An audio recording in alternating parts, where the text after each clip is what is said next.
Mamushkos es una charla a dos puntas, una comunión de historias, lecturas, sueños, proyectos y anécdotas sin rumbo fijo.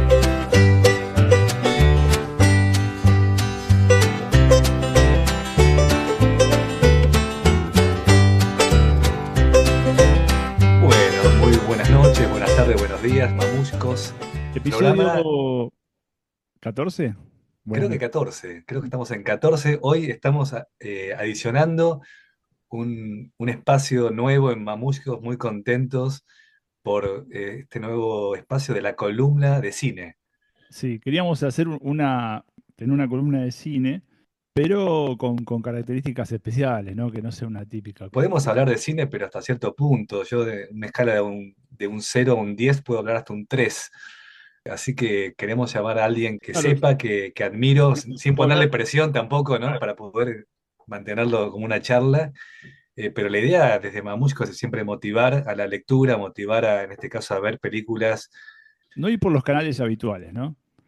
Sí, por el costado, o a veces también por los canales habituales, porque también podemos hablar de las películas del Oscar, ¿no? Por Pero supuesto. también de películas que salieron, como hablamos, de historias mínimas hace muchos años, ¿no? Y que todavía disfrutamos, ¿no? Así está con Y, nosotros Emiliano.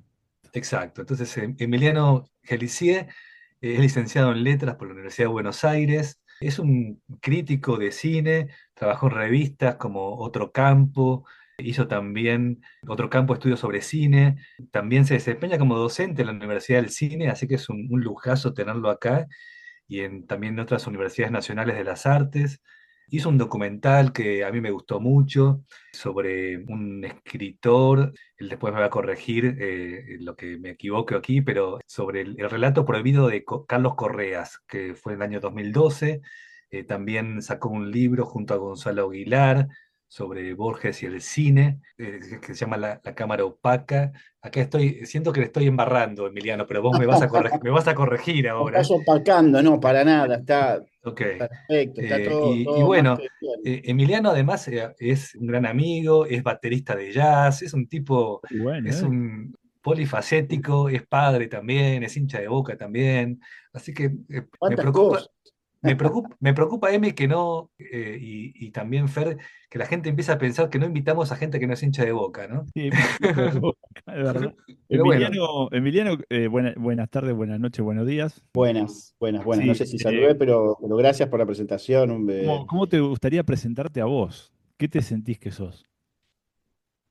Qué buena, bueno, qué buena pregunta. Yo conocía a una persona que encaraba en las reuniones a la gente preguntándole, ¿vos qué sos? Así de una. Sin la introducción y la amabilidad que tuvieron ustedes, mm, por supuesto. No estoy comparando sí, sí, eso sí, con lo que... Pero, y eso suponía una pregunta, una respuesta totalmente incalculada, porque, bueno, se suele decir que sos en relación a la profesión, ¿no? la actividad, claro. Cuando en realidad Cuando, no sé, ¿por lo que qué uno se se- tendría que desprender del ser lo que Uno vos puede haces en la ser actividad abogado laboral? o puede ser licenciado, ¿no? No sé qué es lo primero, acá el psicólogo puede decir qué es lo primero que uno No, dice, como, ¿no? Pero como que también Digo, hay jerarquías de la identidad, ¿no? Es como que hay cosas que se piensan más importantes que otras, ¿no? Cuando en realidad no tiene nada que ver. claro, yo tengo un compañero de trabajo que dice, cuando pregunta qué sos, vos sos sociólogo, no, no, yo soy licenciado en sociología, ya que yo nunca ejercí la sociología. En realidad es para bajarse el precio, lo dice, porque él es cocinero en realidad. Ah, Pero bien. para bajarse el precio como sociólogo, porque en realidad distingue entre ser del título, digamos, Sí, sí. licenciado, y la actividad en sí, que nunca ejerció, para bajarse el precio dice, no, yo soy licenciado en sociología, así que nunca me interesó la Buenísimo. sociología. Viste, cada uno tiene una Bueno, respuesta. jugando con esa idea, me permito presentarme como un caminante ahí. Yo, una de las actividades que más disfruto es caminar. Me aclara los pensamientos, me relaja. ¿Cómo te presentarías, Emiliano, vos? Uy, qué difícil. Un buscador que cada tanto encuentra. Esa, vamos. Nunca, te juro que nunca me lo puse a pensar en esos términos. No tengo otra que decir una cosa estrafalaria, porque como vos dijiste, Sí, me sí. dedico a cosas distintas, así que no puedo decir nada en particular. Bueno, bueno, vamos a linkear, a encontrar después. esa definición con lo que vamos a hablar después. Me gusta la frase para WhatsApp, la que dijo, ¿no? Para poner ahí en el WhatsApp, ¿viste? Sí, sí, sí. Yo Bien. tengo es por ahí y vos tenés un buscador que de vez en cuando encuentra.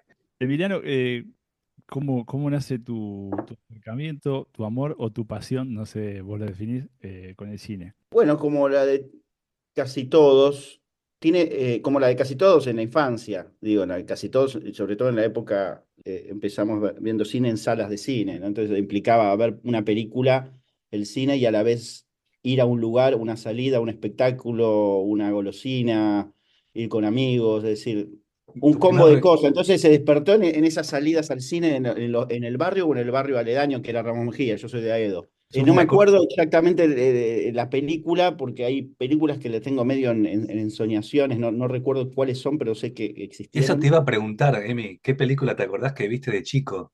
Porque Eh, yo me acuerdo un viendo montón. Tiburón. No, un montón me acuerdo, pero Ah, no un me acuerdo montón.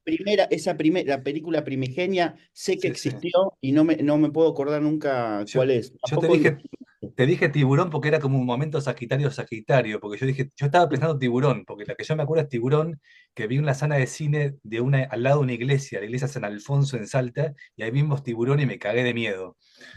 Eh, wow, Sí, sí. costó una pierna esa película. terrible. ¿Ah, sí? Lo primero que me nace cuando decís cine de barrio es pensar en el maní con chocolate que venía en la cajita amarilla. A full, que era carísimo aparte, te vendía el doble de precio que afuera. Lo segundo que me nace decirte es que me robaron un auto en el cine de Aedo, pero Ay, ay, No, ay. ¿me estás hablando en serio? sí, en el Show Center, ¿no? Pero bueno, ya año Ah, 2007, 2007. en una etapa muy posterior de lo que la circulación de películas. Yo digo, en el cine de barrio, al lado, ahí el Perdón cine por que entraba, interrumpir con esto, salías. pero lo tenía ahí, no lo podía. No, no, es un Wow, dato importante. impresionante ese recuerdo. ¿Cómo Bueno, nació seguramente así y luego, para responderte más cabalmente a lo que me parece que es el nacimiento del gusto por el cine o el interés por el cine, tuvo un segundo nacimiento que fue a los 26 años. cómo fue ese nacimiento en el cine? Es un segundo nacimiento, no porque antes de los 26 años no haya disfrutado de películas y haya sido fanático como lo fui de películas, las podría listar y todo, y que las veía muchas veces, sino que a los 26 años, producto de tardes de nada, de que no pasaba nada, recién se había muerto mi papá y me tiraba en la cama mucho tiempo, incluso con mi vieja, a veces estábamos ahí al pedo y viendo películas una tras otra. Ujú. Vi una película que se llama Cuentos de Otoño, de una serie de cuentos de estaciones, de cuatro películas, que cada una corresponde a una estación del año.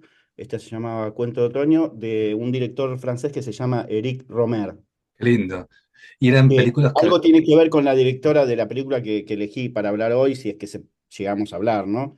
Que Sí, sí, es sí. perteneciente a un movimiento renovador de gente muy joven en Francia en los años 60 que hicieron un cine muy distinto a lo que se hacía hasta ese momento y hecho de manera muy distinta, con otro tipo de presupuestos y otro tipo de conocimientos, básicamente. Bien. No fue lo que hacían otras. Bueno, yo diría vamos por ahí, Emi, porque, bueno, primero arrancando con la columna de cine, estamos presentando en Mamuscos la columna de cine con Emiliano Gelicier, eh, y pensamos el nombre, ¿no? Rondamos por diferentes nombres, desde, por ejemplo, hacerse la película o hacer la película, pero quedó un lindo título que me gusta, que eligió Emiliano, que se llama Volver al cine, si no me equivoco, Emiliano, ¿cierto? Sí, lo pensé a propósito, me parece que era el título más honesto en relación a qué me está pasando hoy con el cine. Si hablo de cine, qué es lo último que me movió un poco el amperímetro, me corrió la aguja y me dijo, uy, tengo que repensar en esto. Y es esto de volver al cine, que de hecho lo estamos hablando de alguna manera, volver a la sala de cine. Sí. A propósito de una invitación que me hizo un amigo hace un par de semanas al Cine York. Yo no sé si ¿Dónde queda el sabía. cine York? No sé si el Cine York queda en Vicente López, en Olivos. Me dijo, che, venite que estoy yendo muy seguido al cine. Yo sabía que existía, es un cine del año 1910 que fue recuperado muchísimo tiempo después, pero bueno, tiene un nombre ahí en la zona norte y hace unos años fue recuperado y ahora realiza unos ciclos que está organizado por un tipo muy, muy entusiasta del cine, se llama Adriano Brucese, y me dijo mi amigo, vamos que están dando un ciclo de Lynch. Bueno, a mí me gusta mucho Lynch. Ujú. Y no les puedo explicar lo que fue esa experiencia. No les puedo explicar, porque no les puedo explicar de verdad. O Sí, sí, sea, sí, sí. puedo contar algunas cosas, pero lo que sentimos como experiencia y en cuanto a revivir algo que está medio muerto en relación a cómo lo vivíamos antes, Sí. y todo lo que eso generó en mí en relación a repensar el cine fue impresionante. O sea, podríamos hablar horas de eso, Sí, pero sí, sí. fue una experiencia el cine es un cine restaurado, hermoso. Vos entrás, como los cines de antes, entrás, hay una antesala y te metes en el cine. Eso ya es algo muy, Ajá. muy, ¿no? Porque no tenés que atravesar escaleras mecánicas, nada. Ni Y máquina segundo, de pochoclos. nada, nada. Y el cine está lleno, pero absolutamente lleno hasta de la primera a la última butaca. Siempre. Ah, Para ver una película de David Lynch de los años 80, Qué bárbaro. principios de los 90 en este caso, que era Twin Peaks. Era la película Twin Peaks. Es gratis aparte la entrada, Qué bueno. porque está auspiciado por el subsecretario, la Secretaría de Cultura de Vicente López. Hay una mala noticia igual de esto, que ya mi amigo, que es fanático y lo conoce a Adriano, el fanático del ciclo, él escuchó decir que peligra la permanencia del ciclo por falta de presupuesto. Así que ya Uf. a toda buena noticia le sigue una no Sí, tan sí, buena. sí. Pero la experiencia fue increíble. Entonces la idea de volver al cine sí. fue volver al cine, no a las películas necesariamente, sino al cine. Agregado a eso, que volví a ver una película que había visto varias veces, pero después me di cuenta que nunca la había visto en el cine. Que ese es otro Mirá, fenómeno mirá. que pasa. A ver, Eh, nosotros somos una generación que vimos películas en una época, pero después dejamos de Mucho, ver mucho VHS, ¿no? VHS, después DVD, y de Sí, repente tenemos toda una especie de bagaje cinematográfico. Bueno, en el caso de los libros, por ahí puede pasar por lo digital, pero que tienen que ver con películas que vimos de una manera totalmente distinta. Entonces yo sí. creía que había visto esta película muchas veces y me encontré con una película totalmente distinta en la sala. Es otra hace experiencia. pocos días volví al cine justamente después de casi 6 años, porque Wow. pandemia más hijo mediante, no había tenido, bueno, fui a ver una película infantil, de hecho, pero me acordé lo que disfrutaba del ritual de ir al cine y creo que hay un montón de generaciones que se lo están perdiendo, que la comodidad de tanto streaming hace que no acudas al cine y está el ritual, ¿eh? El pochoclo, de ir, de salir comentando la película, no tener que pararte para ir al baño. Me parece que había algo en eso, una magia, que hay un montón de gente que El no cuarto oscuro, ¿no? entiendo siquiera. Sí, tal cual. Con el agregado de que de repente estás viendo, el agregado de la sala, en realidad no es un agregado, hay que pensar más bien que la forma que vemos las películas en nuestras casas es una resta, más que el cine, las películas están hechas para la pantalla grande. Sí, estoy pensando que hasta en la Entonces, publicidad previa es lindo disfrutarla. claro. Bueno, Totalmente. estas pelis no tienen publicidad, ¿no? Porque son de un ciclo de cine, entonces no tiene ningún sponsor privado, digamos. Pero la idea de la pantalla grande es fundamental porque, principalmente porque la imagen está diseñada para que la veas en un tamaño determinado y que puedas prestar atención en ese tamaño a los elementos dentro del encuadre. Entonces, cuando vos ves en una pantalla chiquita, la atención a la imagen, si bien la ves en su totalidad, se dispersa en función de su pequeñez. Y el sonido también pienso, ¿no? El sonido, ni que hablar después de todo lo que tiene que ver con la sala, con la idea de que en la sala no te suena un teléfono o el timbre de tu casa, o si te Ujú. suena no lo puedes atender, ni que hablar de que Sí, la sí. idea de que en la sala estás quieto y la ves de continuado y en tu casa, salvo que seas un súper disciplinado, es muy difícil porque Sí. abstraerse de lo que hay adentro de la heladera, por ejemplo. Si tenés un poco de hambre, la parás y te vas a Encarás el tarro de dulce de leche y te olvidaste ahí Eso ya cambia la experiencia. Sí, sí. Bueno, mira, el programa pasado hablamos de meditación y nunca lo pensé así, pero pienso ahora que ir al cine es casi como una experiencia meditativa, ¿no? Y hablando de David Lynch, que practicaba meditación trascendental, ¿no? Porque es sentarte, que es lo que hace la gente cuando medita, y observar algo que pasa, ¿no? En este caso, una película, ¿no? Que es que como agregaste, una Claro, una a esta extensión de la altura, mente, ¿no? A esta altura me da la impresión de que cualquier experiencia que te tenga con el celular apagado un rato ya casi es meditación. Es meditativa, claro. Es una revolución personal. Sí. Sí, Emiliano, y algo que hablábamos cuando pensábamos esta columna hace un par de semanas, que me gustó la charla y me gustaría retomarla ahora con Fer, es la idea, y bueno, y con esto de volver al cine, ¿no? Y que mencionaste ahora una película que ya viste, pero que la viste en el cine, esta idea de que yo aprendí de vos, la idea de releer y de rever películas, ¿no? La importancia de por qué es importante volver a releer algo, volver a rever algo, en este caso una película, ¿no? Y la experiencia del momento de la vida de uno, cuando uno lo lee, cuando uno lo ve, y después en otro momento, y qué pasa con ese espacio, con ese tiempo de cuando uno vio algo y después lo ve de vuelta en otro momento de la vida de uno, ¿no? Claro, la idea de volver sobre algo. Por eso la palabra volver me parecía, porque se encierran muchas cosas ahí. Y las experiencias de volver sobre algo, lo descubro con esta película que fui a ver al cine York, son totalmente diversas e inesperadas. Por ejemplo, en este caso yo creí que dominaba la materia de esta película y se me había escapado básicamente todo en mi memoria. Sabía de qué trataba, sabía que era la precuela de Twin Peaks y una serie de cosas, pero después básicamente se me escapó. O sea, no la vi por primera vez en Sí, esa vuelta. sí, sí, sí. Sentí que la vi por primera vez. O sea que ahí se Sí, parece bastante a la literatura, ¿no? Cuando agarras un libro de determinada edad y en determinado momento te significan distintas cosas. totalmente. Bueno, por eso la idea de volver. Borges decía que hay algo más placentero que la lectura, y eso es la relectura.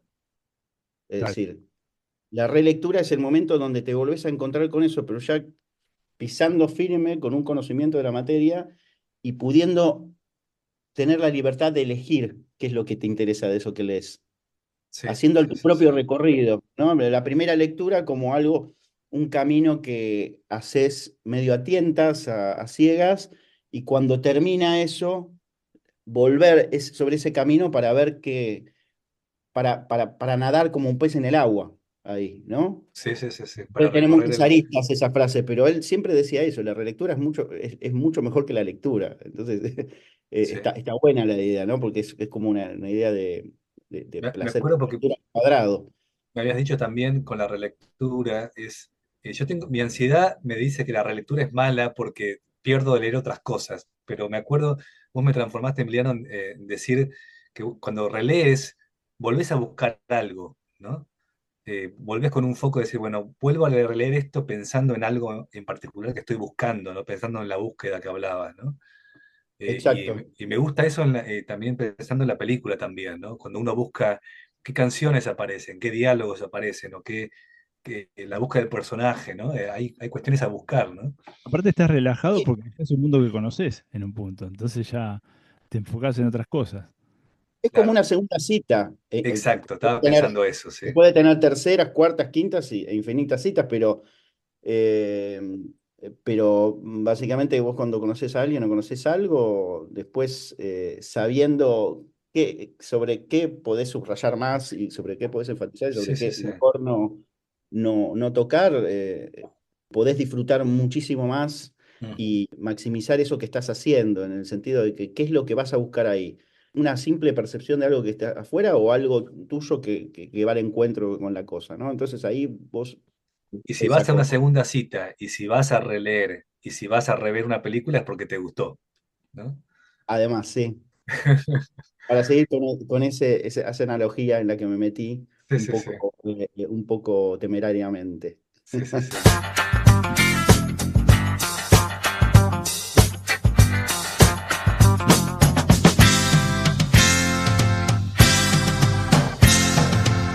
Películas de cualquier lugar y tiempo, amigos, es hora de volver al cine.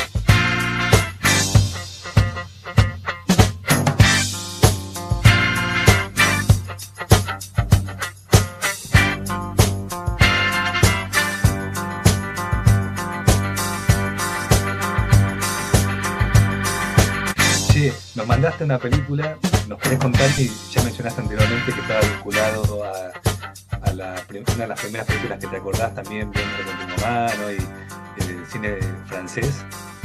¿Te podés Sí, contar un poco de esta película? esta es una película que yo suelo decir que es mi película preferida de Agnès Varda y una de mis películas preferidas. Pero la vi nada más que 3 veces.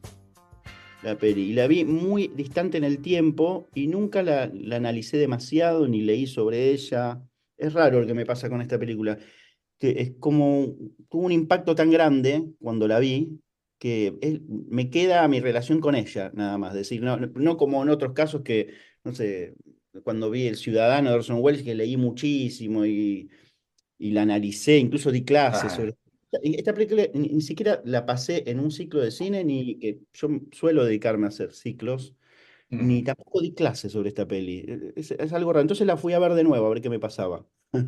Es una Digamos, Bien, peli, no, digamos el título de la película para ponernos en tema. dale. se llama Sin techo ni ley, la Ujú. película. Sin techo ni ley. En francés, ¿cómo se dice? Sans toit, Saint-Ouen Nilois. Saint-Ouen Nilois. Antoine La y el director, La directora la se llama directora. Varda, que es el elemento femenino de un grupo de hombres que revolucionaron el cine en Francia en los años 60.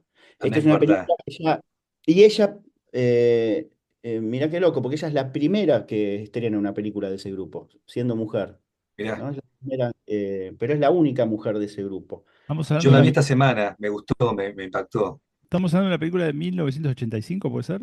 Sí, este movimiento se llama Nouvelle Vague y ella rueda y estrena Sin Techo ni Ley 20 años o 25 años después de este movimiento. Es decir, que ya es una etapa muy distinta, ya ese movimiento, ese grupo se disgrega, ya ella hace su propia carrera, trayectoria y hace esta película muy curiosa, aparte es muy distinta al resto. Y con esto de volver a las películas, me interesa esta idea de volver y poner a prueba el recuerdo, lo que uno tiene atesorado en la memoria, en el recuerdo en relación a las cosas, ¿no? Que uno pasa con las anécdotas, con todo. Y entonces, con las películas y las obras de arte en general pasa lo mismo. Uno atesora algo, una idea en el sentido ideal, ¿no? Idealiza algo incluso cuando le gusta mucho, y de repente va de nuevo a eso y ve que eso que idealizó es un extracto de algo que Sí, es sí, sí. muy distinto, mucho más complejo, o que quizás no te gusta tanto, o quizás te gusta más, ¿no? Pueden pasar miles de cosas, pero A veces y efectivamente defrauda, me ¿no? pasó eso ahora mismo, me pasó que era otra cosa de lo que yo había visto.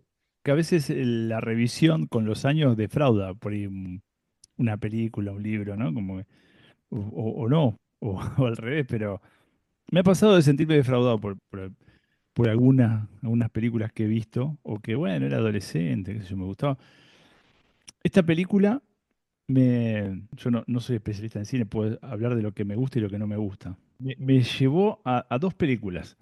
Una que no recuerdo el nombre, que es una norteamericana, donde hay un joven que transita así por el mundo con bastante libertad y bueno, termina de la misma manera que esta película. Into the Wild, ¿no? Eh, Es, eh, exactamente, esa película. eh, en español, ¿cómo se dice? Que es una Es película de los 2000. un mochilero, ¿no? Que termina en Alaska, ¿no? Exacto. Me llevó a esa película, ¿no? Que es de Sí, los... sí. Y después me llevó mucho una película argentina que se llama, y que me gusta mucho, que se llama La Reconstrucción, que me gustaría que hablemos en algún momento, que es una Ah, película mira. de Taratuto, donde hay un paisaje que es muy frío constantemente, ¿no? Pues está filmada en Ushuaia. Me llevó a esas dos películas, ver esta película. Pero bueno, que hable Emiliano. Yo- Bueno, hay una relación ahí con la intemperie, ¿no? En los dos casos. Pero ninguna de las dos que mencionaste la tengo vista, así que tarea para el hogar. Vamos a Es verla. A ver.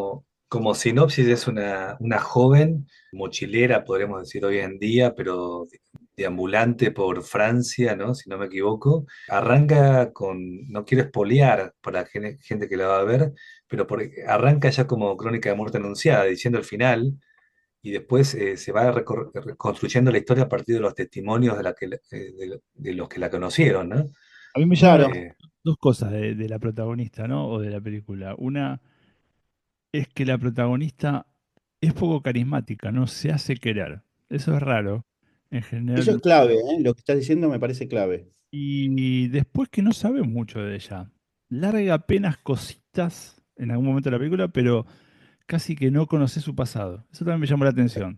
Sí, dos cosas clave. Por un lado, esa distancia no te identificas mucho y por otro lado no se sabe nada o se sabe muy poco. Sí, efectivamente es una película sobre una... Bueno, la apariencia es mochilera, en realidad es una vagabunda. Exacto, sí.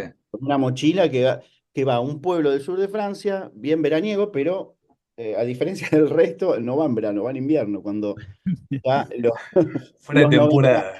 los Llegó- 90.000 veraneantes se transforman en 3.000 paisanos del lugar. Así, y ella muy hábilmente le dice, entonces hay 87.000 camas disponibles, dice. Sí, sí, buenísimo.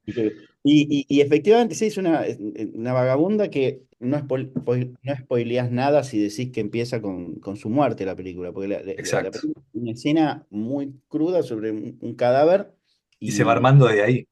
la voz que narra, que es la voz de Añez Verdad, que narra haciendo una especie de efecto documental, ¿viste? Como que Mm, ella sabe poco, pero va a contar lo poco que sabe y lo que va recabando en las diferentes entrevistas, porque la película es como la reconstrucción a partir de entrevistas con gente que la vio las últimas semanas, las últimas vivencias, relaciones y cosas que dijo Mona, se llama, la protagonista, antes de morir, ¿no? Y termina efectivamente con el cuerpo nuevamente, el cadáver en la zanja, y esta idea de la vuelta, ¿no? Que venimos hablando del principio. Vuelve sobre la misma imagen, pero ya esa imagen no es la misma, ¿no? exacto. Sí, No es para nada la misma. Y eso que en la película, como decía Fernando, no, tiene una distancia muy grande. La particularidad del personaje y de cómo lo construye la directora es que no, casi que no lo narra, lo muestra. Y lo muestra sin saber, lo muestra a partir de lo que dicen los otros de ella. Pero ella tiene una absoluta distancia con el personaje. No es que sabe algo del personaje y lo reconstruye y lo narra. Es todo un efecto muy curioso, porque en realidad es una ficción que construye la directora, ¿no? No, ujú. no es un documental esto, pero en Sí, sí, esa sí. ella se pone en el lugar de la distancia, una distancia muy difícil de construir, ¿no? Que es esto de hablar de alguien, mostrarlo y a la vez no saber Y es nada. casi como un documental policial, podremos decir también, ¿no? Como una reconstrucción de quién, qué le pasó, quién era, ¿no? Eh, Sí, pero a diferencia de policial, para mí, empieza como policial, pero al toque te das cuenta que desde que sí, los policías dicen el crimen está, la muerte está resuelta, ya no hay ajá, crimen ni hay culpable. sí. Entonces, parece un policial, pero enseguida te dice, no, no vamos por ese lado, ¿no? Y Y todas las... lo curioso es que el misterio ya no es el culpable del policial, sino que para mí la película se pregunta sobre quién es ella, ¿no? Todo el tiempo. Y yo creo que al final de la película no tenemos idea de quién es ella. Bueno, volvemos a la pregunta, ¿vos qué sos? Vos que sos buenísimo, sí, tal cual. No tenemos idea. No tenemos idea. Se van Y haciendo preguntas los personajes, porque ella va pasando por diferentes instancias, ¿no? Va tratando de garroñar el lugar donde poner la carpa para dormir, comida, se encama con algún chabón porque le da un porrito, le da marihuana y puede tirar unos días más. Y y sin todas las embargo, tensiones de género y de clase, ¿no? Con el encuentro con esta otra mujer que la lleva en el auto, ¿no? Eh, claro, pero terminamos sabiendo más de los personajes totalmente. Sí. que la conocen a ella, que de hecho hacen como una especie de reflexión de autoconocimiento, empiezan a decir, bueno, yo también quiero ser libre como ella, Sí, una sí, ella adolescente, funciona como una espejo, madre. diría un lacaniano, ¿no? Un lacaniana. Y de repente, como dijiste, como Como un espejo casi de los otros, ¿no? un espejo y un catalizador también, porque empieza a generar efectos en el exterior, ¿no? Y de repente termina la película y sabemos casi muchas cosas que pasaron, muchas cosas de personajes que la vieron, pero prácticamente nada de ella. Es muy curioso eso. Pero, ¿sabes qué me llamó la atención? Por ahí es un detalle menor, pero la protagonista tiene sexo 2 o 3 veces en la película y no se muestra nada y sin embargo muestran desnuda a dos mujeres que no tienen nada que ver con la protagonista. Eso también me llamó la atención. Como que sí, el rol de los personajes secundarios adquieren, no sé, como otro sentido ahí. Es cierto, sí, más visibilidad que lo que... Como que ella no se deja ver casi, ¿no? Y está bueno que decís porque esa opacidad es totalmente, la opacidad en el sentido de que no es claro lo que hay dentro de ese ser, está totalmente relacionado con que no se saca la ropa nunca. O sea, es la misma ropa que a lo sumo Exacto. se va descomponiendo, de a poco se va destruyendo, va dilapidando las pequeñas cosas que tiene, pero no se la saca nunca. Es muy, muy curioso Sí, eso. Sí, y está bueno. volviendo a la sala de cine, decir que el cine no tiene olor, ¿no? Porque Funciona porque el si olor. no, porque si no sería un super efecto, ¿no? Había un cine acá en el Museo de Ciencia que te metía en una película de 5 minutos, un olor a banana o algo, a una película infantil, pero que no funcionaba porque era una bananita dolca, no era banana, ¿viste? Pero si el cine tuviese olor, una Es impresionante bestialidad. ese aspecto de la película, porque aunque no tenga olor, el sentido, claro, si bien no lo percibís, lo podés intelectualizar, porque es tal el olor que va liberando la chica esta que no se baña nunca y que va pasando de personaje a personaje, se mete en un auto y la que la Sí, lleva en el auto no puede respirar y qué sé yo, que terminás un poco oliendo o imaginándote cómo sí, puedes oler, sí. ¿no? Incluso Otra, desde el principio, el olor a muerte de alguna forma, ¿no? De lo Sí, trágico, ¿no? Se siente ahí, ¿no? creo que lo que más se percibe es el frío, ¿no? Igual. Mm. el Eh, frío, totalmente. en la protagonista, que no se deja ver todo el tiempo y con esa antipatía, es rarísimo porque no es un personaje romántico, que me parece que sí lo es este cuidador de cabras que se parece a Lennon, que el tipo se deja entrever que había andado como en la misma, ¿no? De salgo al mundo a andar por la calle, con un sentido más romántico, y esta protagonista no lo es. No tiene un Tal sentido. cual. Sí, porque esa distancia que decíamos de no conocer al personaje también es una distancia en relación al punto de vista. Es decir, pareciera que no hay una entidad que está hablando por ella o está otorgándole algunas facultades favorables al personaje, explicativas, que dicen incluso que justifican por qué es así. Que lo cual nosotros lo haríamos más comprensible y apañaríamos un poco al personaje. Acá esa distancia también es que hace cosas muy, muy polémicas por un momento en relación con las personas. Es decir, a veces las deja de garpe, las traiciona, les roba. Eh, Sí, sí, sí. un personaje que no se ata a ningún código preestablecido y puede disparar para cualquier lado en función de algo interno que es continuamente ir para adelante, destruir lo que estaba una hora antes, digamos. No dura mucho más de una hora en cada uno de los lugares, o por ahí un poquito más. Pero quiero decir, esa distancia también tiene que ver con que no está dotada de ninguna moral, ni buena ni mala. Y Es decir, buen título también, ¿no? Buena elección de título, sin techo ni ley, ¿no? no la queremos en principio el personaje por lo que piensa y muchas de las cosas que pasa con los personajes, que los oponentes, que de repente el hippie que tiene una granja y la termina echando, son totalmente justificables. Desde la Eh, ley, claro, y desde el trabajo de la ley, de la propiedad, ¿no? Le robo unos quesos. claro, acá el chiste es muy irónica la película, obviamente en este caso, en este personaje bastante increíble.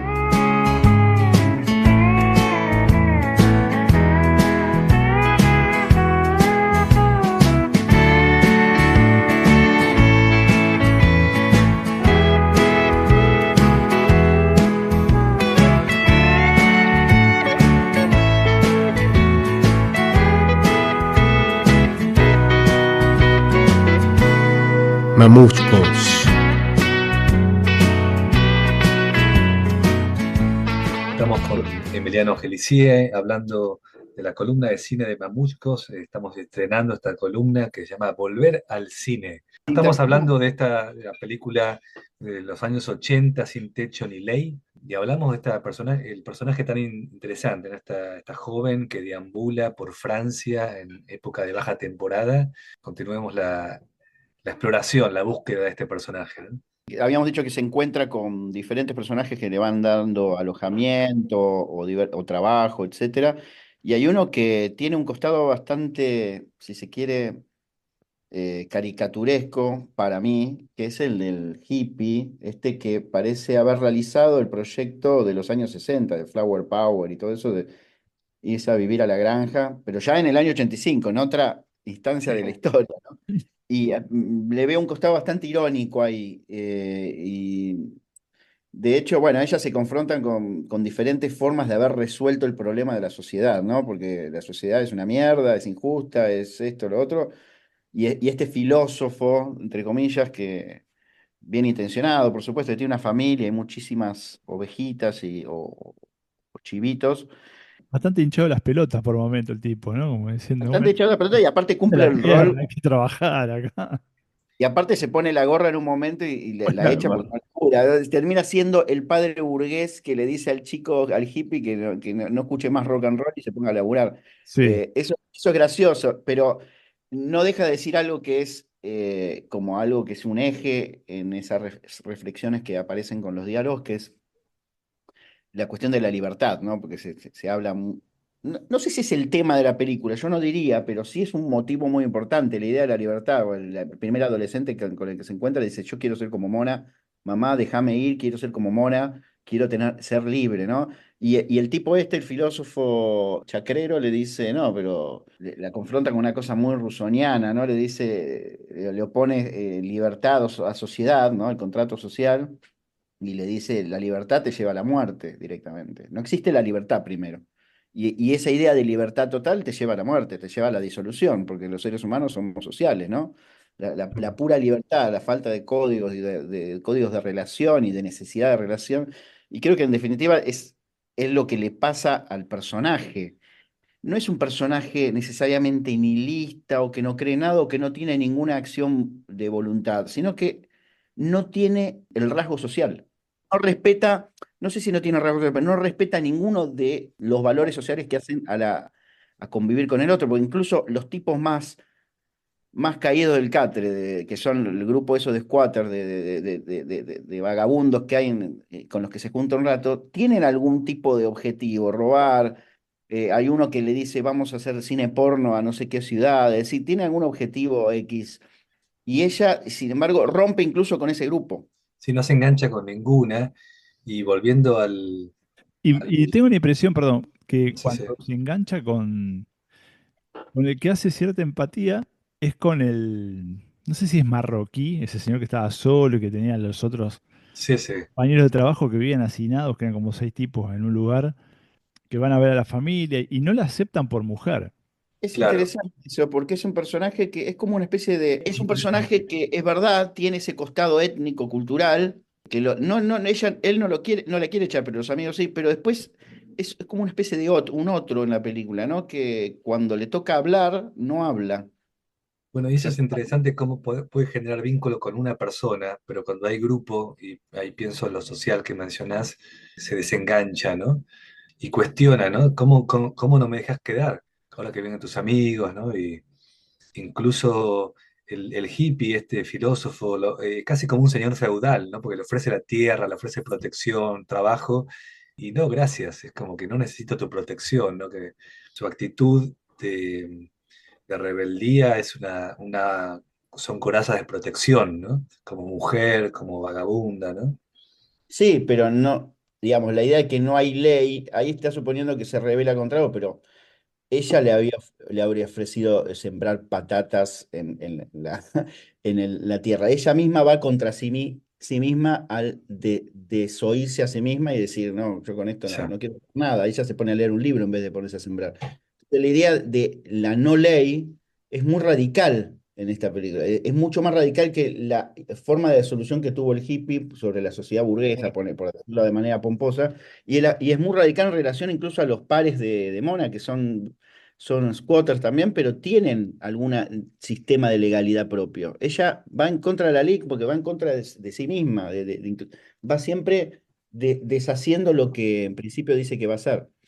Vos sabés que lo de las patatas lo tomé como algo de esas típicas frases que uno mismo lleva, ¿no? A veces de decir en un estado ideal yo haría tal cosa y después llega el momento y por ahí no Sí, es sí. bueno o no lo haces, ¿no? Como que no llevas Como un lugar común, claro, un lugar común de lo idílico, de así. Como un decir, escape, ¿no? Sí. Sí, sí, como un ideal de escape. Sí, y tengo curiosidad, mencionaste que la directora pertenecía a un movimiento, no sé si podés contarnos algo, Emi, de sí, cómo era ese movimiento, ¿no? se llama Nouvelle Vague, Nueva Ola en Francia. Ujú. Y básicamente son un conjunto de críticos de cine. Mirá qué curioso, ¿no? Porque son personas que se ponen a filmar que previamente eran críticos de cine. Ujú. ¿No? Al contrario de la idea común de que el crítico de cine es una especie de director de cine frustrado. Esto era al revés. Críticos de cine que, hartos, hastiados del cine que se hacía en esa época, se pusieron a escribir y después a realizar lo que escribían en relación a lo que habían escrito, ¿no? Y son personas que no tienen escuela de cine, es decir, inventaron esta forma de hacer cine sin conocimiento previo, de alguna manera. Bueno, eso ya lo había dicho Orson Welles de alguna manera, para hacer una película, cuando lo llamaron, ¿no?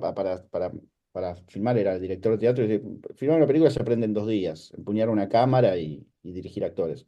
Lo que es propiamente cinematográfico, no hay que saber mucho. Y ellos llevaron eso a la práctica y no salieron de ninguna escuela, no salieron de ninguna carrera industrial, o sea, no hicieron la típica trayectoria, se pusieron a filmar sin más. Me gusta esto, Emi, que comentás esto, porque recuerdo una de las primeras charlas con Fer, en uno de los primeros mamuscos que mencionaste, a María Luisa Bemberg, ¿no? Y cómo empezó a dirigir cine de grande, ¿no? Sí. Y bueno, cómo este pensamiento de que hay que saber para hacer algo, y está bien, algo, pero también es el jugarse y empezar a jugar y explorar con una idea, ¿no? Claro, Está bueno habría que eso. ver qué es saber, porque si saber es meterte en una especie de know-how, una estructura para conocerla y después realizarla, hay que decir que lo más probable es que repitas lo que ya estaba hecho, ¿no? Saber quiere Claro, decir repetir en un sí, punto. sí, sí, Acá lo que querían, el no saber servía para hacer algo distinto, con todo el riesgo que eso tiene, sí. ¿no? Y ella O- es la única mujer, había dicho, y perdón que te interrumpa, pero me parece importante la mirada femenina en esta película, la mirada de mujer, porque es una película de una mujer, sobre un personaje mujer, que en los años 40 años, 80 ¿no? ella, Hace 40 años. ¿eh? Que hace 40 años, que no es dato menor. Años, ella ya había hecho cortometrajes de campañas a favor del aborto legal en los años 70, años verdad. Y la mirada, ¿no? Que hoy podríamos decir que es común, ¿no? Una situación, si bien ella no tiene ley, sabe cómo defenderse ante una situación de acoso, ¿no? O por lo menos de te llevo en auto, pero a cambio de un favor sexual, en la primera escena del camionero, estoy hablando. Y eso aparece de forma muy natural en la película, pero es propio de una mirada de una mujer sobre un tema de mujer, y de un también personaje mujer, digamos. expone todo lo que pasa cuando una mujer viaja sola, aunque es muy diferente de cuando un hombre viaja solo, ¿no? Se habla de mochileros viajando y mochileras viajando y es otra historia, ¿no? Los peligros y los riesgos que se exponen es complicado, ¿no? Y creo que esta Bueno, película expone todo eso, ¿no? yo estoy revisando películas argentinas de esa época, un poco, el principio de los 80, y te puedo asegurar que está totalmente naturalizado el sometimiento a la mujer. Es decir, películas que no tratan sobre ese tema, aparecen escenas de sometimiento a la mujer y pasan de largo como si fuera parte del decorado. Es interesante eso creo que Francia adoptó el aborto mucho antes que Argentina, Pero ¿no? la historia oficial, ¿no? Es de ese año, 85, 84, 85. Sí, un poquito antes creo que se filmó. Donde el Pero sí. personaje de Norma Leandro es un, bueno, tiene un marido que la deja, a pesar que ella es una profesional, inclusive, la deja bastante en un segundo plano, ¿no?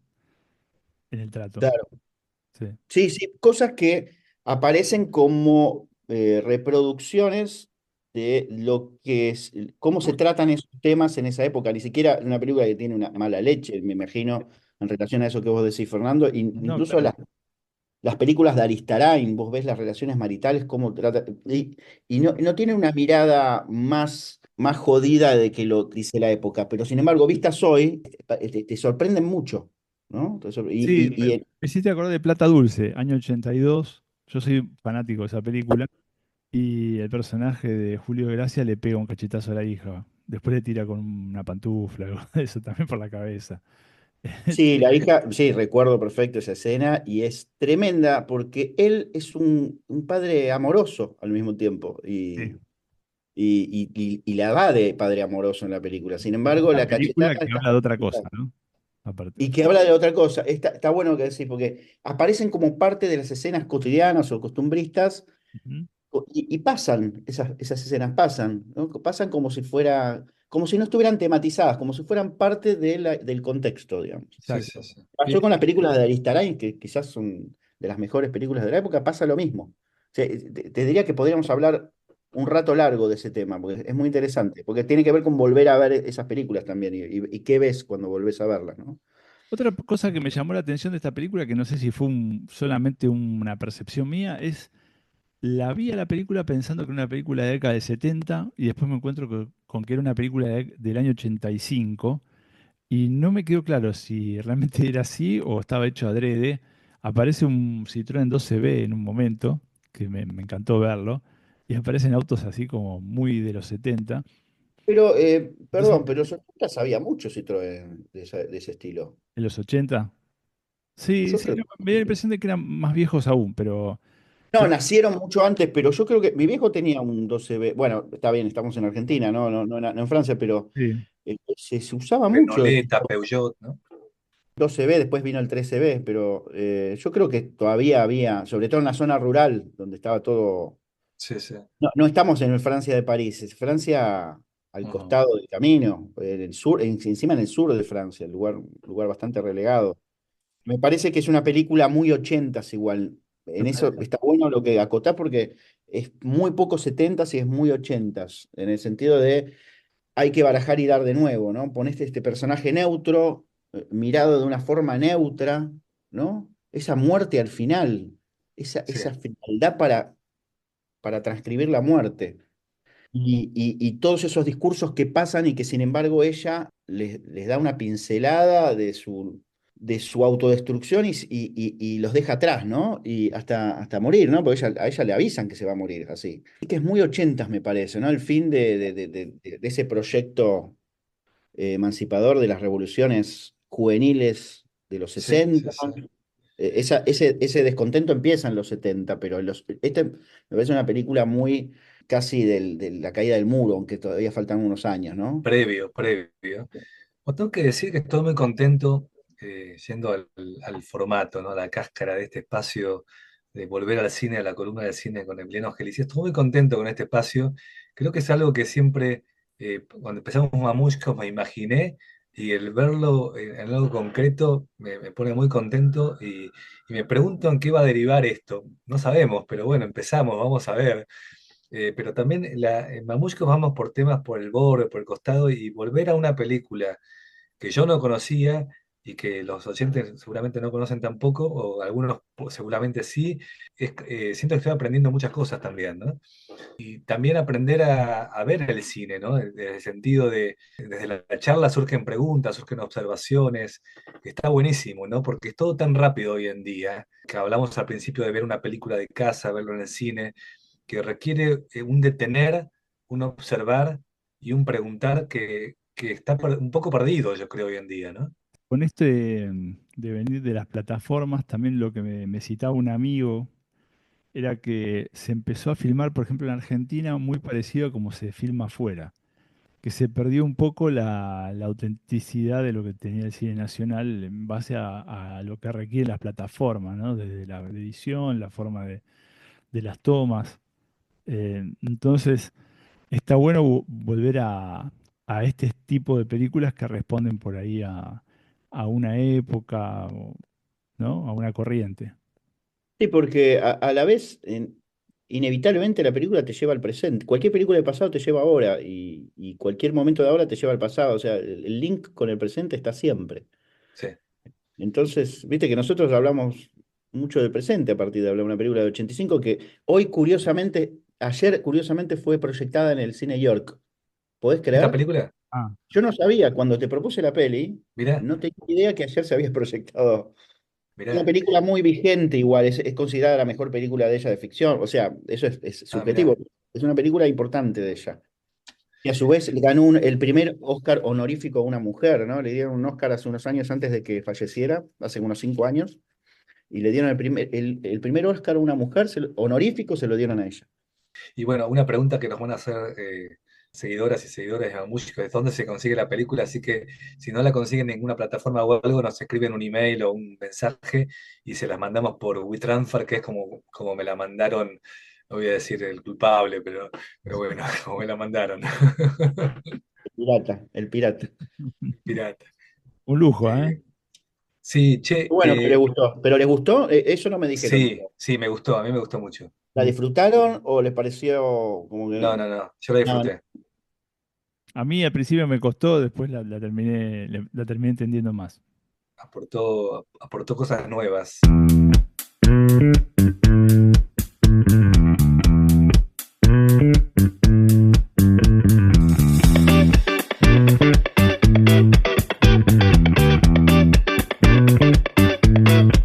Amushkos es la unión de universos paralelos, una masa amorfa, un camino del medio, donde todo es posible, hasta el error y el delirio. Antes de terminar, Emi, quisieras que nos recomiendes una película del Oscar. Yo no vi ninguna todavía, creo. Sin dudas, te digo una, sin Dale, dudar. dale, Anora, Anora. La vi, sin dudar. ¿La viste? el ruso, sí, la vi, me Y gustó. se está dando algo muy curioso en estos Oscars y en los últimos años que de repente hay películas buenísimas que ganan el Oscar y a la mejor película. O sea, Sí, sí, sí. antes no necesariamente la mejor película que ganaba el Oscar a la mejor película, valga la redundancia, era la mejor película. Quizás en ese conjunto había una mejor, Claro, pero claro. que quizás no reunía las condiciones para hacer una película totalmente comercial o para llenar la sala. Y en cambio, en este caso me parece que la mejor película, por lo menos de ese ámbito donde compiten, Anora. es la que ganó. ¿Y Sí. el año pasado fue Perfect Days, Emi? A mejor película ganó un premio Perfect Day, pero no recuerdo si Ok. fue. No recuerdo. Me acuerdo que me habías recomendado Perfect Days, Día Perfecto de. No Que sé si vende. Sí. Muy linda, muy linda. Y recomiendo también a Nora, que Fernando la vio, y no sé si le gustó o no le gustó, pero Me en gustó. todo caso, si quieren, lo hablamos la próxima. Recomiendo porque hay algo de volver al cine que está buenísimo en esa película, o de volver, mejor, de volver con la mirada, que es cuando la terminás de ver, tenés que volver a verla de nuevo enseguida. No importa si le pones play a la película o vas al cine y la ves de nuevo, sino que es que pensarla de nuevo en función del valor que tienen determinados personajes en la película. Que Buenísimo. pueden ser, que pueden ser dotados de un valor determinado y cuando termina la película de repente dice, ah, no, no era así como lo había pensado o como lo había mostrado. No sé si Ok. te pasó algo parecido a vos, Fernando, pero eso es lo que me pasó a mí. Me pasó que va muy bien la película para esta época donde tenemos todos estos millonarios desalmados y me pareció que maridaba muy bien con esa visión de las cosas, la película, ¿no? De qué se puede comprar con dinero, que no. Eh, Totalmente, sí. eh, Y hay algo, perdón por la pomposidad, pero hay algo geopolítico de la peli que es muy ah, importante, que es el tema de Rusia, ¿no? Rusia-Estados Unidos, es menor, sí, sí. que no es un tema menor para mí tocar ese punto en la película, Ahora, en este momento, ¿no? en este momento.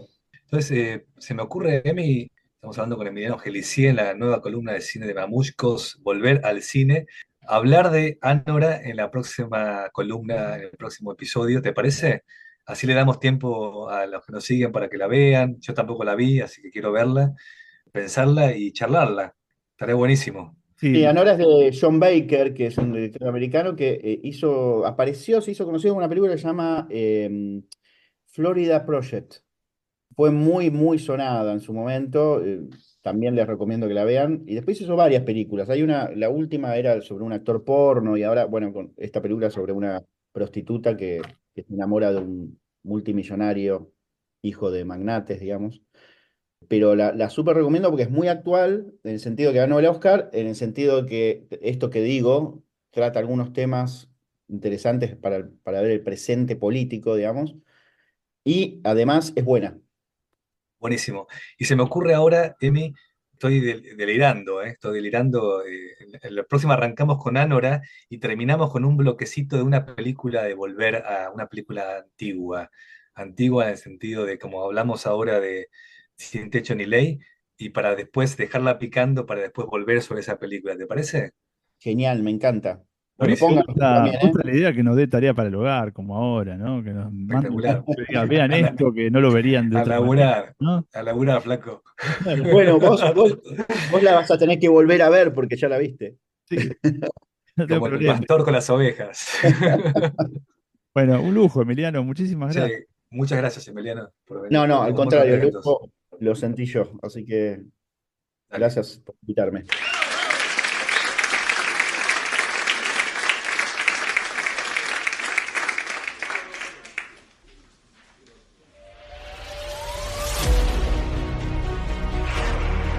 Mamuscos.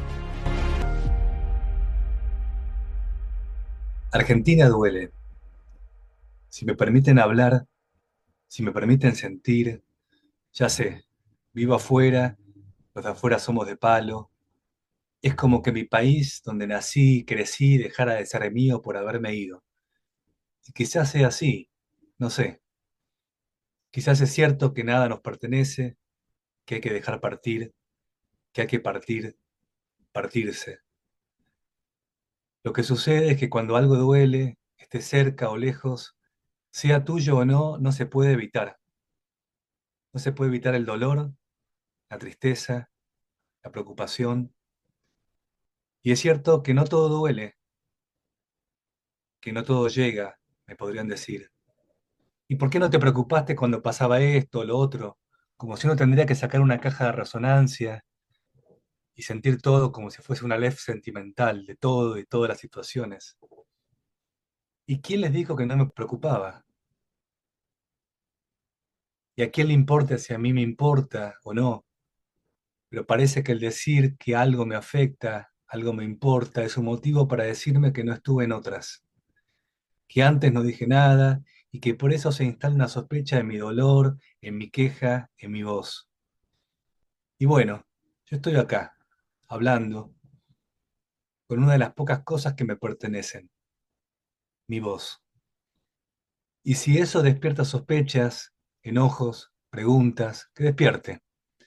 Al fin y al cabo, quizás se trate de eso, de despertar algo, en mí, en ustedes, hablar, sentir, preguntarse, notar algo, sin dejar pasar la vida de largo.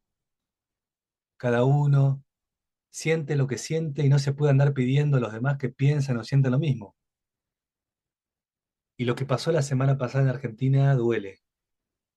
La inundación de Bahía Blanca duele. Gente que perdió todo, como les pasó hace poco a la gente del sur con los incendios. Vidas arrasadas, ciudades arrasadas por el agua o por el fuego. El tema es que a estos eventos trágicos se le sumó otra tragedia. La tragedia de un Estado reprimiendo a su gente. Duele ver escenas de violencia estatal aplicadas a un derecho que pertenece a la democracia, que es el derecho a la protesta. Me podrán decir que no había jubilados, que eran barra bravas, militantes, ¿y qué? Y si eran barra bravas, militantes, jóvenes, ¿eso implica que se les puede tirar gas pimienta en la cara a 30 centímetros de distancia? ¿Que se los puede cagar a palos? ¿Que se los puede disparar a los ojos o a la cabeza? Es que da miedo, porque hoy hacen eso en una protesta, mañana lo hacen en la cancha cuando tu hijo o tu hija va a ver un partido de fútbol, y pasado lo hacen cuando se les canta el culo, y ahí cagamos todos. Es que creo en la democracia con todo lo que implica, con todas sus imperfecciones, con todos sus defectos.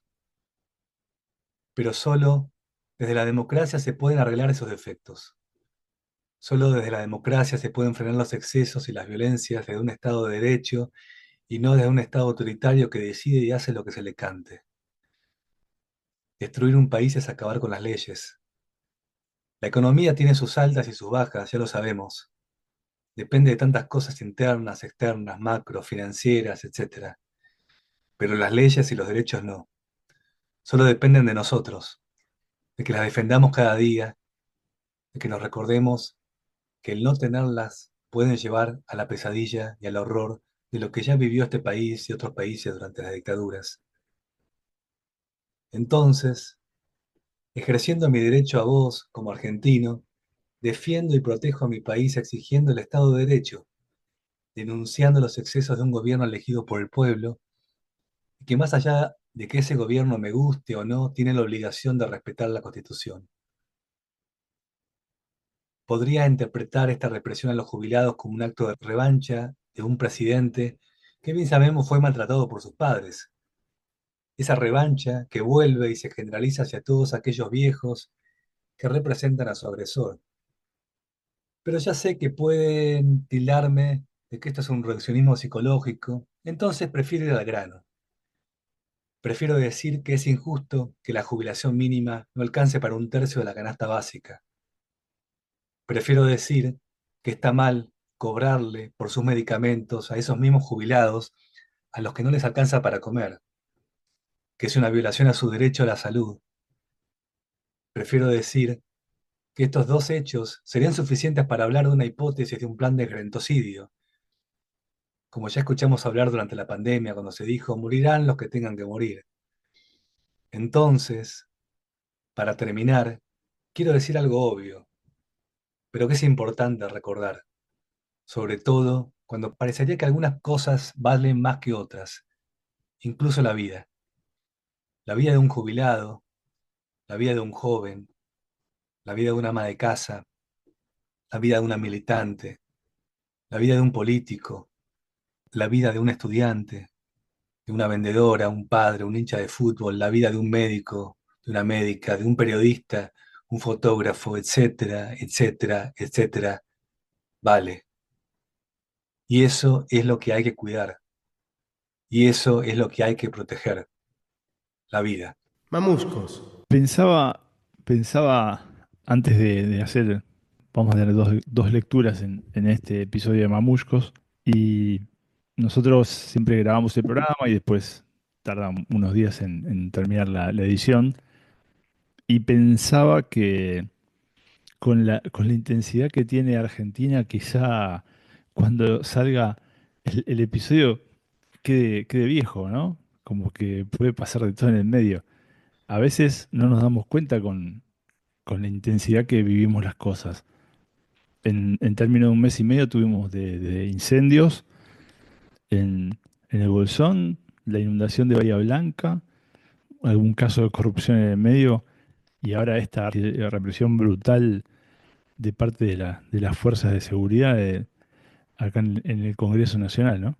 Sí, Fer, y como sabemos, ya mencionamos, esto está pasando en Argentina y está pasando en otros lados, y creo que el denunciarlo y el hablar de esto es el primer paso que tenemos que dar, ¿no? Para, para que esto pare. Desde Estados Unidos, hoy hablaba con dos personas que vivieron en regímenes autoritarios, ¿no?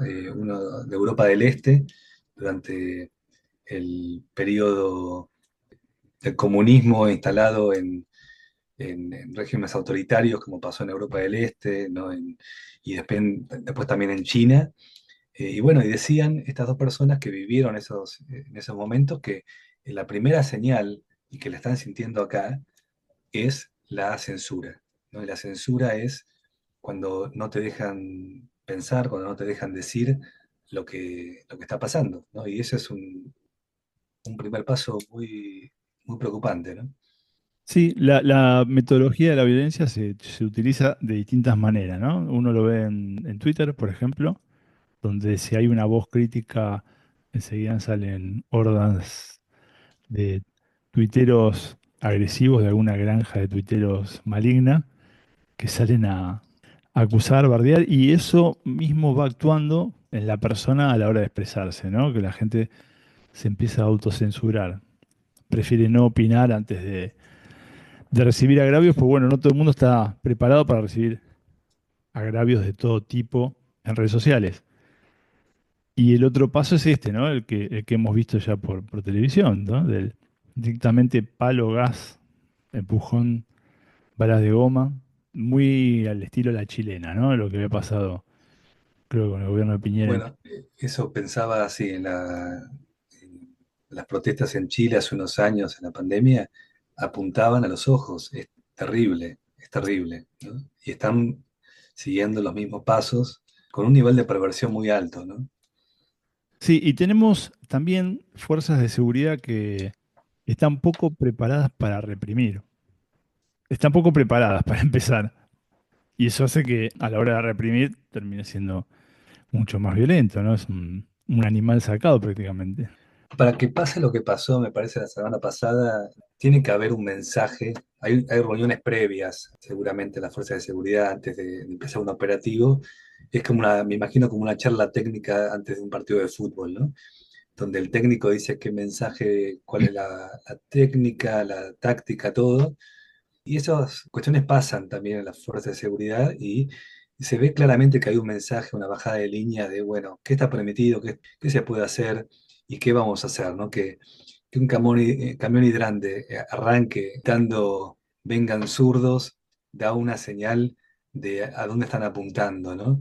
Que apunten a cabeza, que apunten a ojos, y hay un nivel de saña y de odio que es muy preocupante, ¿no? Muy deshumaniza al otro, ¿no? Sí, empieza esa tarea de deshumanización que viene de hace largo rato, me parece, donde una persona pasa a ser de repente un planero, no es una persona, ni siquiera se le llama pobre. Ahí empieza, me parece. Sí, y el otro es transformado y se suman todos los ismos, ¿no? Se suma el racismo, se suma el fascismo, contra también, contra el diferente, ¿no?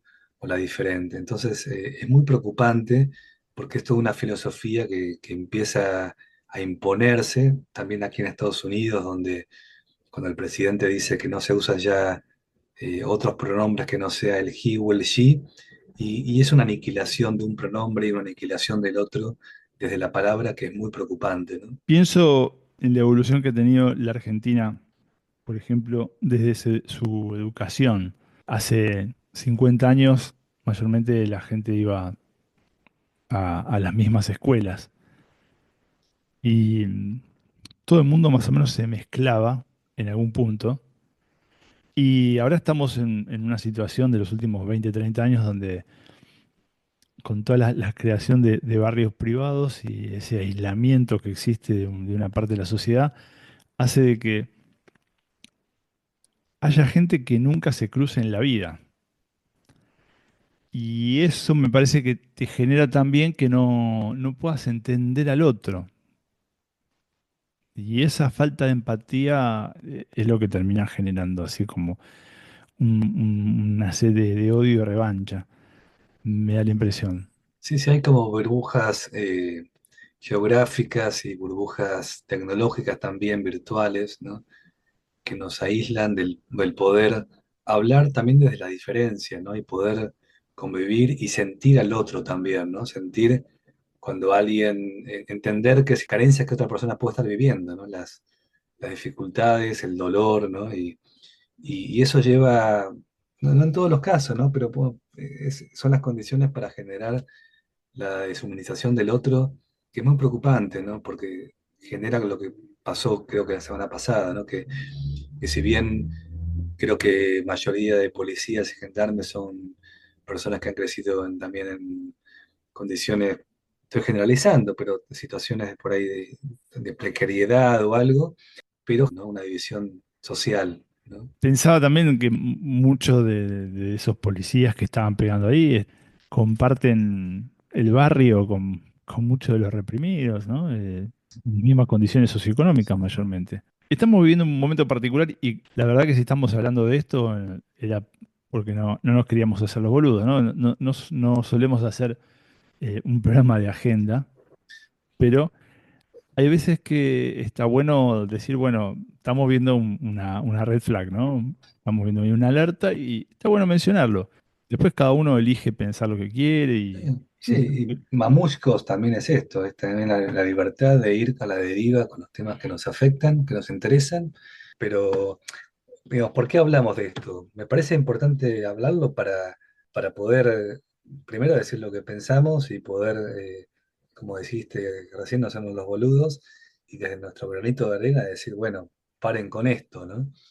me tocó Que estar bueno, accidentalmente en la represión del 20 de diciembre de 2001. Pasaba en colectivo, me había quedado sin trabajo hacía muy poco y estaba haciendo una changa, unos trámites que se hacían en la zona de Puerto Madero. Entonces estaba en un colectivo de la línea 86, iba escuchando en ese momento de Radio Mitre en el Walkman, iban relatando lo que pasaba en la plaza y el colectivo no tiene mejor idea que pasar por la esquina de la plaza y dobla ahí Y realmente el paisaje era tremendo, todos los manifestantes corriendo, la policía recontra cebada con caballos, y cuando el colectivo queda como trabado en esa esquina de la Plaza de Mayo, varios manifestantes salen corriendo y se esconden detrás del colectivo.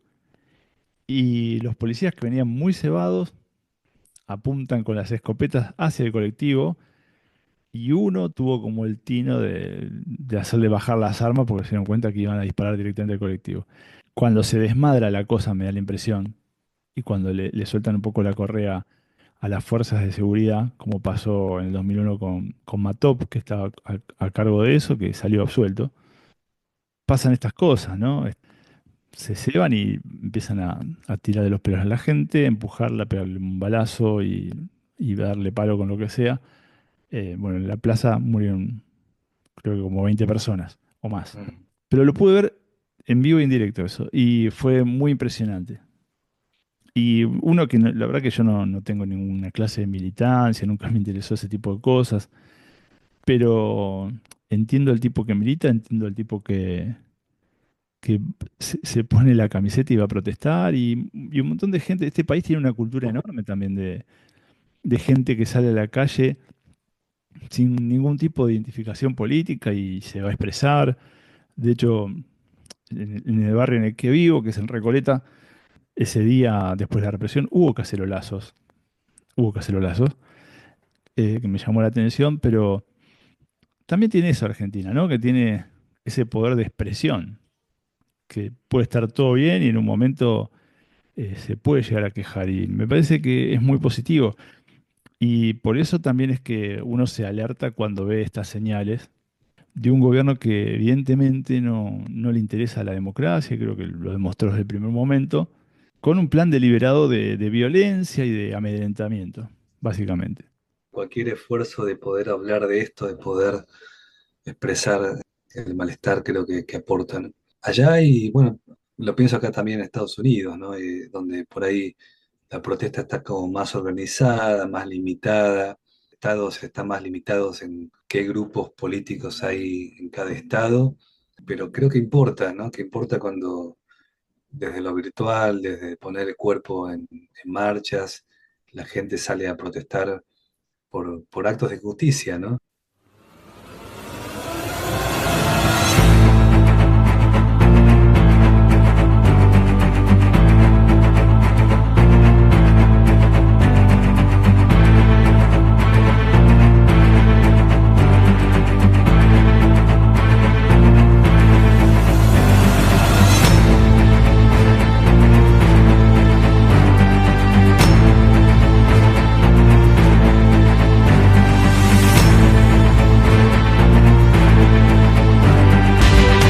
Mamushkos.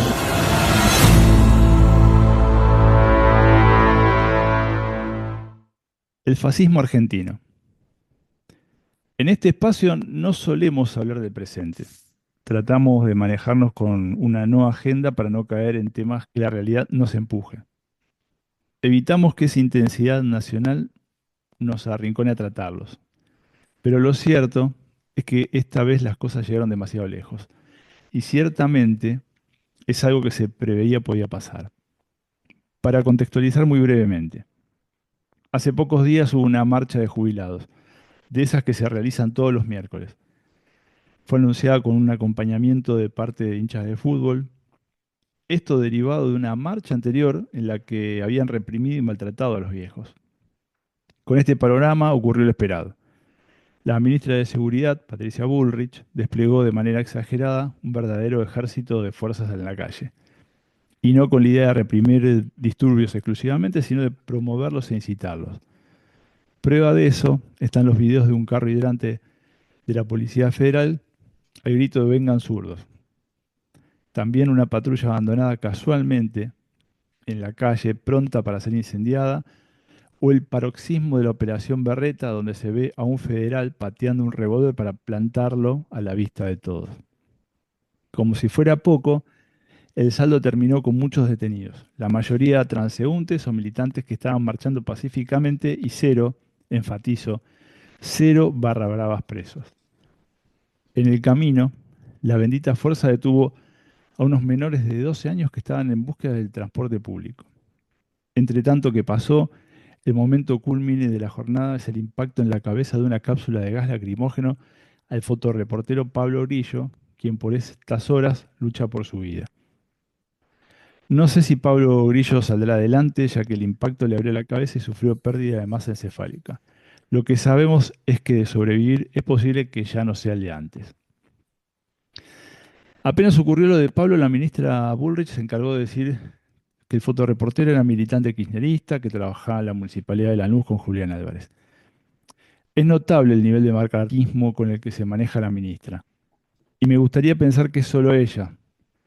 A lo largo de sus distintos momentos en la función pública, de hecho vive el Estado hace como unos 50 años, hemos escuchado decir todo tipo de barbaridades, pero no.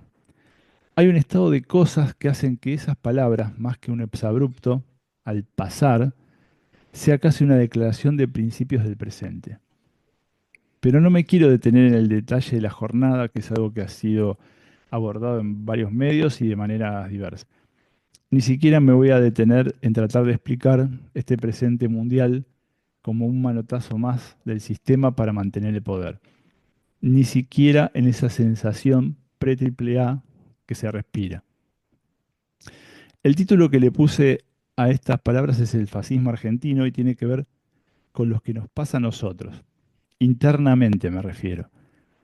Porque una de las cosas que más me sensibilizan por estos días, y fíjate que no digo que me sorprendieron, sino que me sensibilizan, es el nivel de apoyo a la represión. Claro que hubo mucha gente que salió a repudiar, pero también estuvieron los otros, y que son muchos, que apoyaron deliberadamente o en silencio el accionar de las fuerzas policiales, que vieron en tiempo real cómo la policía desplegaba su brutalidad habitual sobre gente que en muchos casos eran simples transeúntes. Por supuesto que estaban los que fueron a pudrirla, que andás a ver cómo llegaron ahí, pero más allá de quiénes sean los protagonistas, está lo que te pasa a vos. Digo lo que te pasa a vos internamente. Y le hablo al que se alegra de ver cómo le parten la cabeza a un tipo, sea que fue a protestar o a tomar una foto. ¿Qué te pasa que no te pasa nada con eso? ¿Qué te pasa que te regocija, que te resbala, que pensás que eso está bien?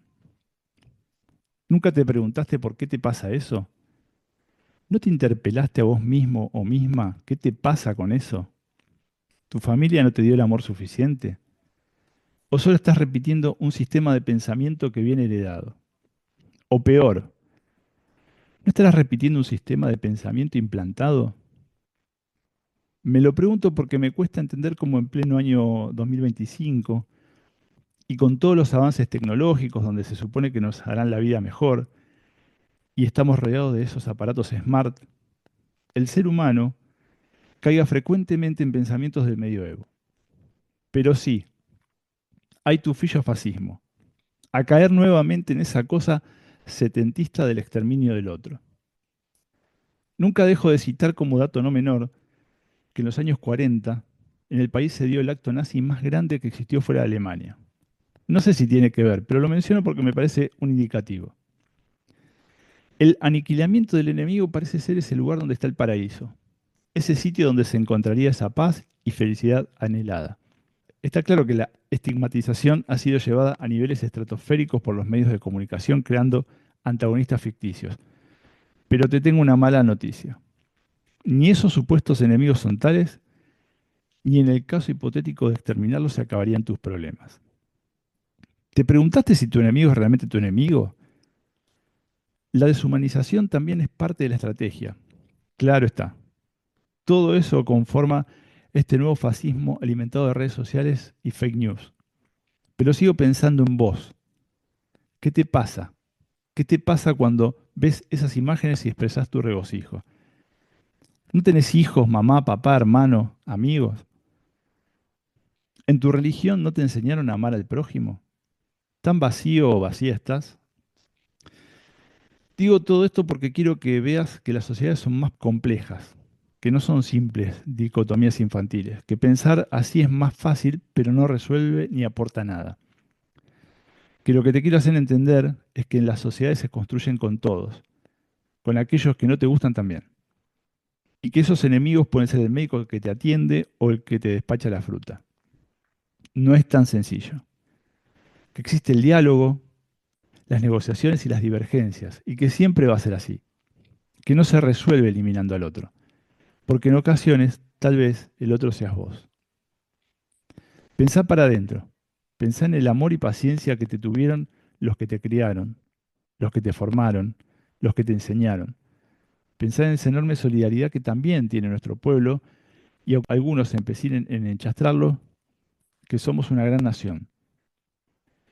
Y como pueblo generoso e inteligente también tenemos derecho a expresarnos y de proteger a los desvalidos y a los que menos tienen, porque como dijo el Diego, hay que ser muy cagón para no defender a un jubilado.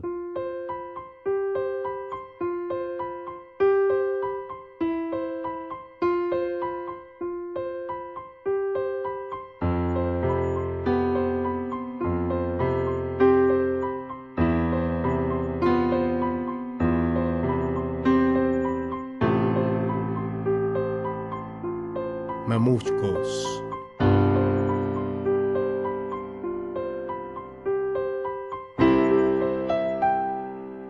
Bien, entonces hablamos, mamushkos, de lo que pasó en Argentina la semana pasada, ¿no? La semana del 10 de marzo, ¿no?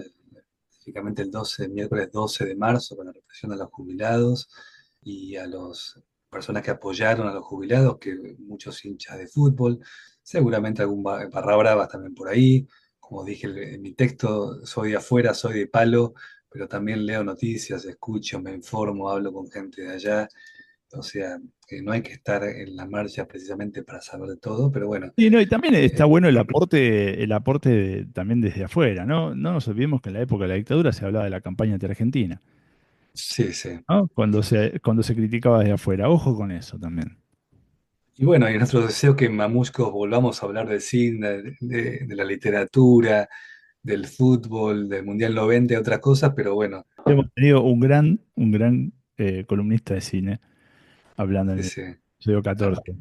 abrimos la columna de cine, sería nuestro deseo no tener que volver a hablar de represión y de violencia de Estado y nada de esto, pero bueno, también estamos acá en un espacio de difusión pública, como es un podcast, y es nuestro espacio, y tenemos el derecho también de expresar nuestra voz, nuestra opinión, y bueno, aquí estamos. Exacto. Bueno, esto fue el episodio 14 de Mamuscos. Somos esto también. Gracias por escucharnos, por seguirnos en los comentarios, críticas, anécdotas, revelaciones, sueños, todo lo que quieran escribir y comentarnos, aquí estamos. En Mamuscos leemos y escuchamos todo, nos importa lo que dicen, incluso cuando no están de acuerdo con nosotros también, o cuando no nos gusta algo que decimos, lo escuchamos también y bueno, creo que también de eso se trata la democracia, de poder escucharse, criticarse uno mismo y decir, bueno, ¿qué está pasando acá? Pero también qué está pasando afuera, ¿no? Y poder hablar cuando algo es injusto, cuando algo no suena bien y cuando algo duele, ¿no? Sí, y permitirse plantear las cosas y dudar también, ¿no? Desconfíen de aquel que no duda nunca. Mirando hacia el pasado hay mucho de Mamuscos, pero también mirando hacia el futuro se vienen cosas muy interesantes, así Se que vienen cosas buenas, tenemos muchas cosas en la agenda, me dan ganas de contarlas, pero vamos a dejarla picando. exactamente. Se viene Eh, cine más todo. Se viene más cine, se viene más salud también y se viene también algo vinculado a las nuevas tecnologías, así que estamos, Impresionante. lo que se viene en Mamushkos de primera. Bueno, muchas gracias. Espero que les haya gustado. Abrazo.